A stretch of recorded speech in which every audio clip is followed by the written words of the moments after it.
A very warm welcome to each one of you, wherever in the world you are joining us from today. Across time zones and continents, in homes and quiet corners far and near, it is a joy to have you with us. And I greet you in the precious name of our Lord and Savior, Jesus Christ. My name is Evangelist Peter, and it is my privilege to walk beside you through these moments together. Thank you for tuning in. Whatever the hour where you are, know that you are welcome and that you are in the right place today. This is a health emphasis, but I want to settle one thing in your heart before we begin. This is not a lecture of rules, nor a list of things you must give up. It is an invitation. The Apostle John wrote, "By the Spirit of God, Beloved, I wish above all things that thou mayest prosper and be in health, even as thy soul prospereth." Hear that again. God wishes above all things that you would be in health. Your wholeness, of body, of mind, and of soul, is close to the very heart of your Creator. It was never the Creator's plan that His children should be weighed down with pain, cut short by disease, or robbed of the fullness of life He intended for them in Eden. Sin broke the harmony between man and the laws of his own being, but the God who made the body has not left us without instruction for its care. In His Word, and confirmed through the writings of Ellen G. White, He has given 8 simple natural remedies, remembered by the acronym NEWSTART: nutrition, exercise, water, sunshine, temperance, air, rest, and trust in God. So open your heart today and let us take that first step together. The journey back to Eden, back to wholeness. May God bless our time, and may He speak to each one of us wherever we are as we begin. NEWSTART is more than an acronym. It is God's own prescription for wholeness, drawn from the simple natural remedies He placed within our reach in Eden. Each letter names one of the 8 doctors that never fail and never charge a fee: nutrition, exercise, water, sunlight, temperance, air, rest, and trust in God. Let us follow them, one step at a time. We begin with what we put into the body: wholesome food and daily movement. Then the cleansing and energizing gifts of pure water and sunlight. Temperance teaches restraint in what harms us and moderation in what helps us. Air and rest renew the body that God designed to repair itself, and the journey ends where all true healing begins. Trust in God, the great physician. Remember, these 8 remedies were never meant to stand alone. They work together, each supporting the others. And when we neglect even one, the rest must carry a heavier load. So let us not see health as a burden of rules, but as a joyful return to the way our Creator designed us to live. Today, let us take that first step back to Eden, back to wholeness of body, mind, and soul. May God bless you as you begin. NEWSTART is more than an acronym. It is God's own prescription for wholeness, drawn from the simple natural remedies He placed within our reach in Eden. Each letter names one of the 8 doctors that never fail and never charge a fee: nutrition, exercise, water, sunlight, temperance, air, rest, and trust in God. Let us follow them, one step at a time. We begin with what we put into the body: wholesome food and daily movement. Then the cleansing and energizing gifts of pure water and sunlight. Temperance teaches restraint in what harms us and moderation in what helps us. Air and rest renew the body that God designed to repair itself, and the journey ends where all true healing begins. Trust in God, the great physician. Remember, these 8 remedies were never meant to stand alone. They work together, each supporting the others. And when we neglect even one, the rest must carry a heavier load. So let us not see health as a burden of rules, but as a joyful return to the way our Creator designed us to live. Today, let us take that first step back to Eden, back to wholeness of body, mind, and soul. May God bless you as you begin.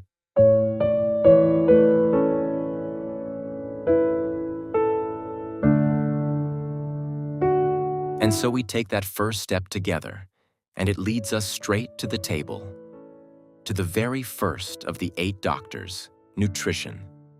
To know what are the best foods, we must study God's original plan for man's diet.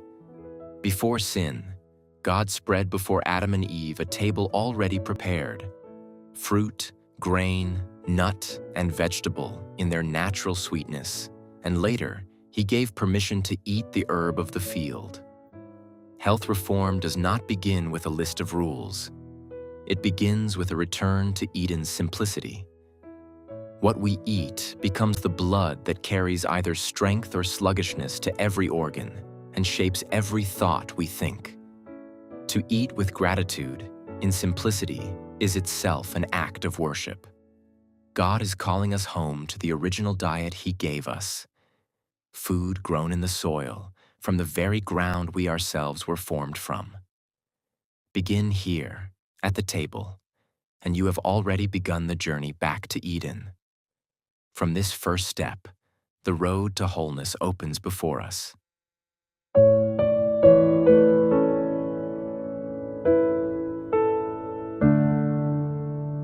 And as the road to wholeness opens before us, it calls us to move.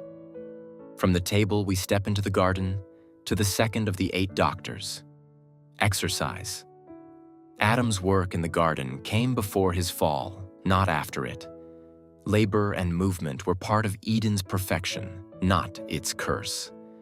Paul does not despise exercise in 1 Timothy 4:8. He simply ranks it beneath godliness. The body God gave us was built for motion. Idleness weakens the will as surely as it weakens the muscle, while purposeful activity strengthens both the arm and the resolve to serve God. But consider how far we have drifted from Eden's rhythm of labor. Today, we ride where we once walked, and we sit where we once worked. Many of us now spend hours each day seated, before a television, before a screen, or behind the wheel of a car. The car carries us the short distances our own legs were made to travel, and the television holds us still for hours that once were filled with useful work. This inactivity is no small thing. A sedentary life slows the circulation, weakens the heart and the muscles, dulls the mind, and quietly opens the door to the very diseases God's natural remedies were meant to keep away. Idleness does not truly rest the body. It slowly robs it of strength. As Ellen White reminds us, inactivity is the greatest curse that could come upon most invalids, for even the will grows weak when the hands lie still. So let us rise and move. Take the walk, work the soil, climb the stairs, use the strength God has placed within you. For every step taken in His service carries us further along the road back to wholeness.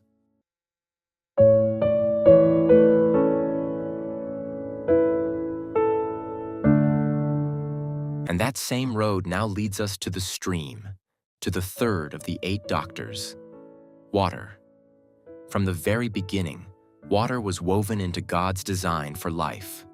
In Genesis chapter 2 and verse 5, we read that in those first days the Lord had not yet sent rain upon the earth, and yet the ground was not left dry. A mist rose up to water the whole face of the soil. And in Genesis 2, verses 10 to 14, we see how carefully He provided. A river flowed out of Eden to water the garden, and from there it parted into 4 great streams: the Pishon, the Gihon, the Hiddekel, and the Euphrates. From the dawn of creation, our Maker surrounded His children with pure, living water. Christ chose water as His own symbol for the Spirit He gives freely to all who thirst. In the same way that grace cannot be earned but only received, pure water cannot be replaced by any manufactured drink. It is God's own remedy, free to every man, woman, and child, requiring nothing but the willingness to drink freely and use it well. Yet how easily we exchange this heavenly blessing for something far less.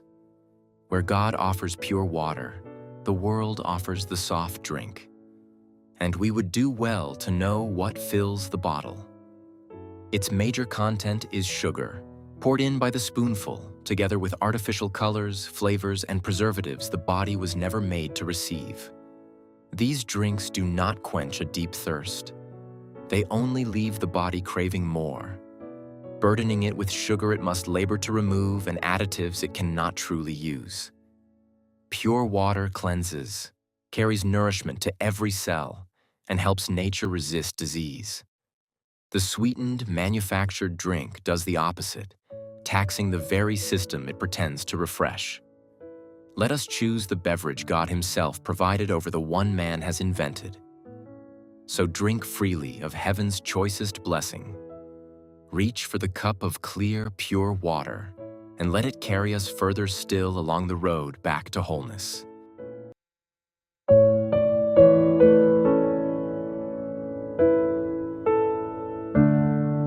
And now, from the cool of the stream, the road turns toward the light, to the fourth of the 8 doctors, sunlight.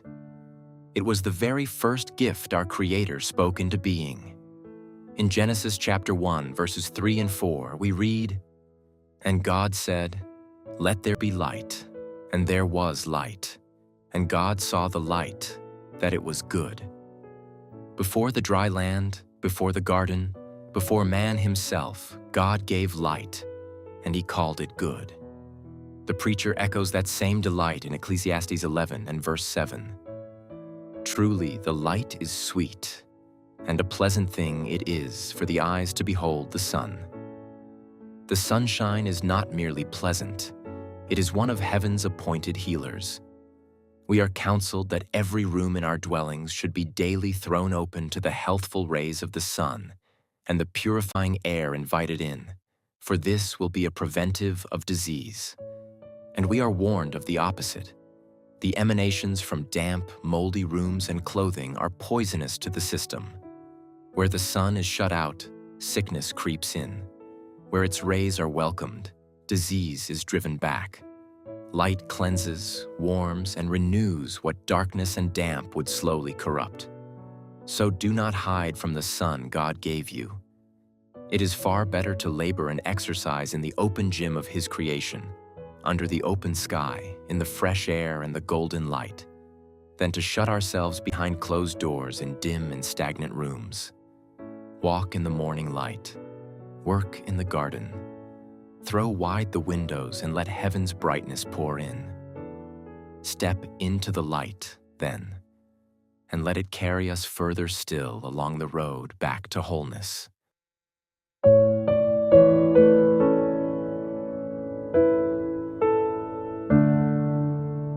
And as we step out of the light, that same brightness now shows us clearly what must be laid down.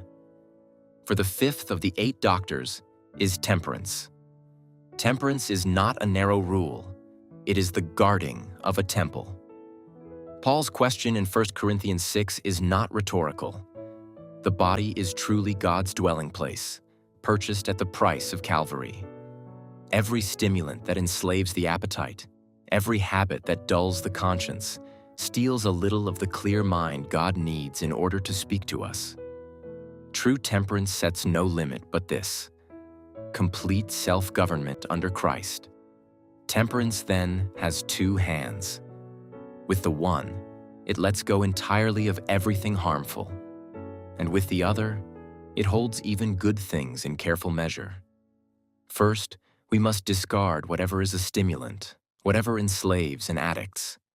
Tea and coffee that whip the nerves, alcoholic and sugary drinks, the eating of flesh, the leaf of khat that men chew for its false stir of energy, tobacco, and the defiling habit of pornography that poisons the mind. Every one of these takes hold of body or soul and demands to be served. What begins as a small indulgence soon becomes a master, and no master but Christ belongs on the throne of a life. These things do not build the temple, they crack its very foundation, and the wise child of God simply lays them down and walks away. But temperance guards us at the other extreme as well, for even a good thing taken to excess can become a harm. Too much food at the table burdens the body as surely as poor food does. Too much sleep dulls the will. Too much work breaks the frame that labor was meant to strengthen. Even too much of the sweetest fruit can sicken. The rule is simple and kind. Let go completely of what is harmful and use in moderation what is good. This is the balance that keeps the mind clear enough to discern between evil and good. So take up this self-government under Christ, laying down every chain and holding every good gift with a measured hand, and let it carry us further still along the road back to wholeness.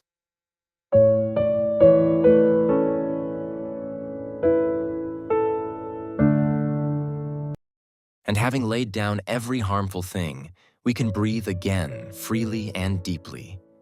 For the sixth of the 8 doctors is air, the very first act recorded of God toward Adam after forming him from the dust was to breathe into him the breath of life. Every breath we draw since that day is a small, continual gift from the same hand. Pure, deep breathing is not incidental to life. In a real sense, according to both Genesis and Ellen White, it is life, renewed moment by the God who first breathed it into man. Consider how completely we depend upon it. Pure air is the only food the lungs can take. Nothing else will nourish them. We are told that in order to have good blood, we must breathe well. Full, deep inspirations of pure air fill the lungs with oxygen and purify the blood, giving it a bright color and sending it as a life-giving current to every part of the body. Good respiration soothes the nerves, clears the mind, and induces sound, refreshing sleep. But shallow breathing in closed and stagnant rooms starves the very blood that carries life. And here, let us ask an honest, if provocative, question. During the days of COVID, when the whole world covered its face, did the mask truly serve the lungs it hid? Can breathing back one's own warm, stale, exhaled air, hour after hour, day after day, ever match the deep, free drafts of pure air that God prescribed for the blood? Whatever a mask may or may not have done against a virus, did it ever feed the lungs the one food they were made for? Fresh, pure, moving air? It is a question worth pondering honestly before God. This is why, wherever people gather in closed spaces, it is so important to let the fresh air in. When we are packed together indoors, in a crowded bus, or in a hall or church filled with worshipers, let us open the windows and keep the air moving so that pure air, not stale breath, fills every lung. So throw open the window, step out of doors, and breathe deeply of heaven's free gift, and let it carry us further still along the road back to wholeness.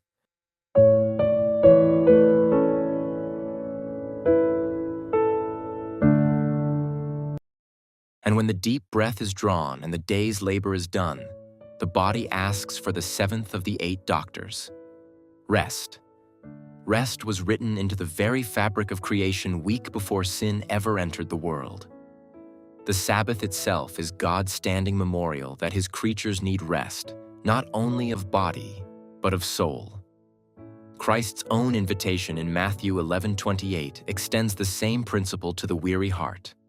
A people who rightly keep the Sabbath and who also guard their nightly hours of sleep are cooperating with a law as real and as kind as any other God has given. Notice how carefully God ordered the day itself. He gave us the sun for labor and the night for sleep. We are made to work while it is light and to rest when it is dark. When we turn that order upside down, toiling deep into the night and sleeping away the morning, the body never fully recovers. And there is wisdom in the hours we choose. The sleep we take before midnight is the most restoring of all. 2 or more hours of rest before midnight do more to renew the body than the same hours taken long after it. So the counsel is simple. Work through the day and go to your rest early, gathering those precious hours before midnight when nature does her deepest repair. Yet God did not stop at the rest of a single night. Into the very rhythm of the week, he wove a whole day of rest. The Sabbath, the seventh day Sabbath.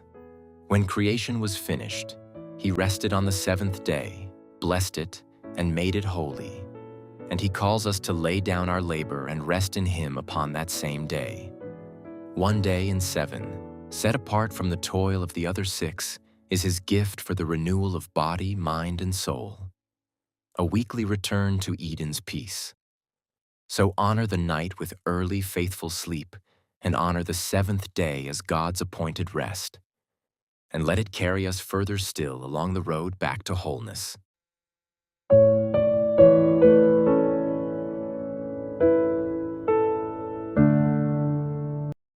And so the road that began at the table brings us home at last to its source. The 8th and greatest of the doctors, trust in God. 7 right habits kept without God still leave a man short of true health. For the deepest sickness of the race is separation from its maker. Trust in God is not listed last because it matters least, but because it is the remedy that gives all the others their power.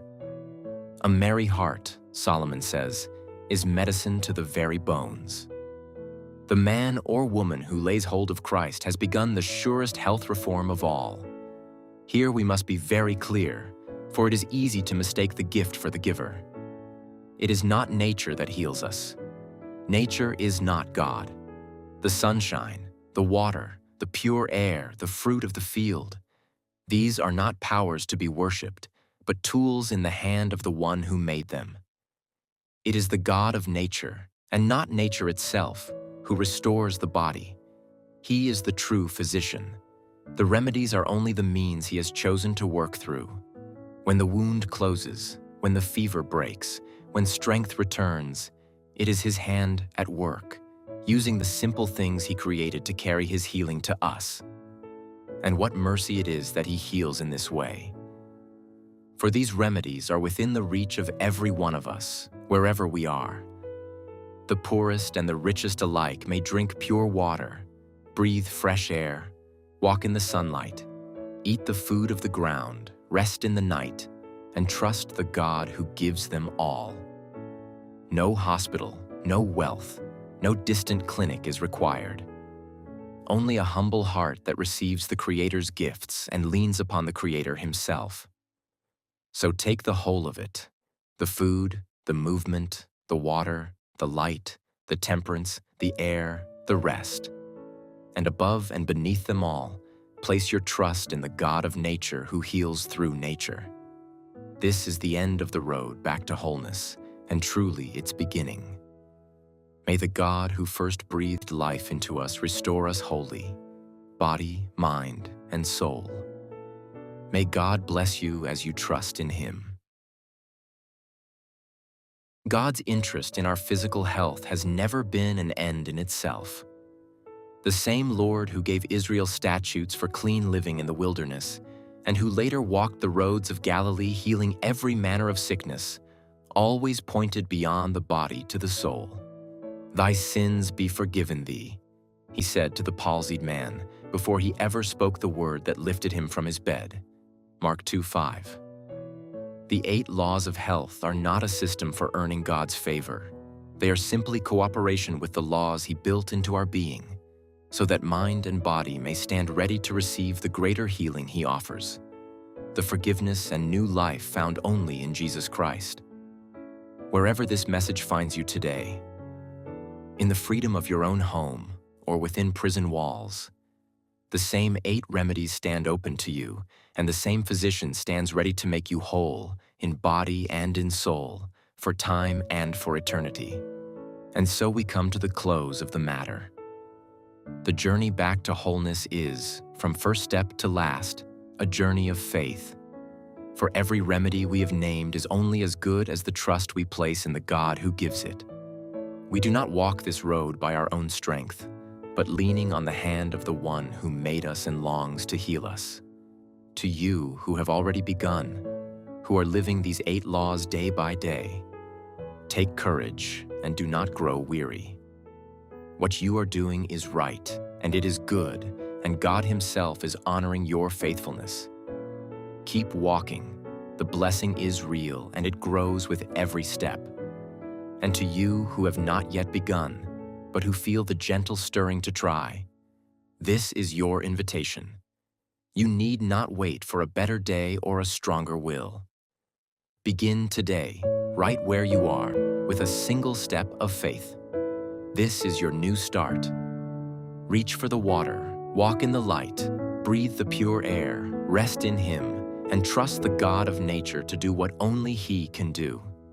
May the Lord, who first breathed life into us, meet you on this road, restore you wholly in body, mind, and soul, and walk with you all the way home. God bless you all.